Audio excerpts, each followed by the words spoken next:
জীবনের বাকি সময়টা আপনার চলার জন্য আপনার সুন্দর একটা মনের মানুষ লাগবে, যাকে বলে আপনার অর্ধ অঙ্গিনী। আপনি যদি জীবনের শুরুতে ভুল করে ফেলান, ওই ভুলের কিন্তু মাসুল হবে না। কারণ আপনার জীবন, আপনার স্বাধীনতা, আপনার বয়স আস্তে আস্তে কিশোর থেকে আস্তে আস্তে যুবকে পরিণত হয়েছে। আপনার আস্তে আস্তে যুবকে যখন পরিণত হয়েছে, 20, 22, 25 বছরে যখন আপনি পা দিচ্ছেন, তখন আপনি কি বলেন তো যুবক। আর আপনার যুবক যখন আপনি হয়ে গেছেন, তখন আপনার অনেক অনেক দিক থেকে আপনার একটা কী আসবে, কোন দিক সুখবর আসবে। আপনার সব কিছু ভালো লাগবে। কারণ যৌবন যার, যুদ্ধে যার বয়স তার। যৌবন যার আছে, সে সব কাজে পারদর্শী। আমি কিন্তু এখন সব কাজ পারবো না, একদিন পারতাম, এখন পারবো না। কারণ আমি এখন যৌবন আমার সেরকম নাই, বৃদ্ধর কাছাকাছি, 35-এর বেশি, 40-এর কাছাকাছি। তাহলে কি বৃদ্ধ না? বর্তমান হায়াত গড় আল্লাহ রাব্বুল আলামিন দিছে মানুষের 60 থেকে 55 কি 70 বছর।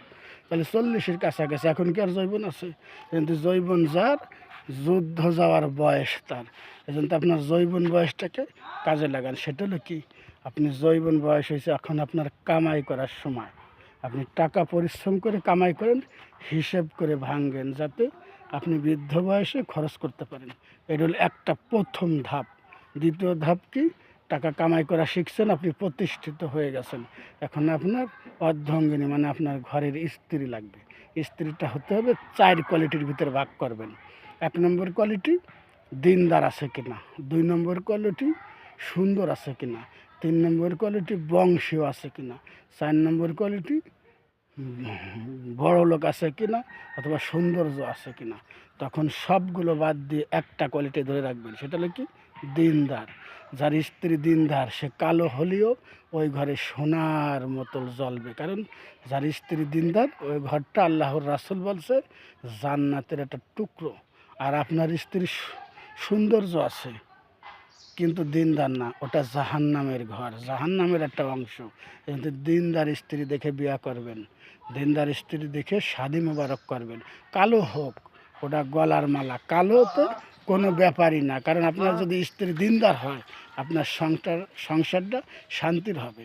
ভিডিও বানাইতেছে, অনেকজন দেখতেছে, খারাপ মন্তব্য করতেছে, কিচ্ছু যায় আসে না। আমি কন্টেন্ট ক্রিয়েটর, আমি ফেসবুকে কাজ করতে আইছি, লজ্জা করা যাবে না। আমি তো চুরি করতেছি না, কারণ আমি ফেসবুকে কাজ করি, আমি কন্টেন্ট ক্রিয়েটর, আমি ফেসবুকের গাইডলাইন মেনে কাজ করতে চাই। এজন্য আমি কি বলছি কথাগুলো, দিনদার স্ত্রী দেখে বিয়ে করবেন।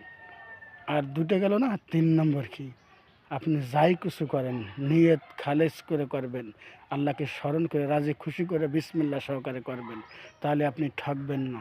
এভাবে আপনি 60, 70, 80, 50, 55 বছর হায়াতের জিন্দেগি যদি পার করতে পারেন, মরার পরে শান্তি, জান্নাতুল ফেরদাউস আল্লাহ রাব্বুল আলামিন আপনার আমার জন্য রেখে দিয়েছে। কিন্তু আপনার কাজগুলো সঠিক হতে হবে, ইসলাম মতে হতে হবে।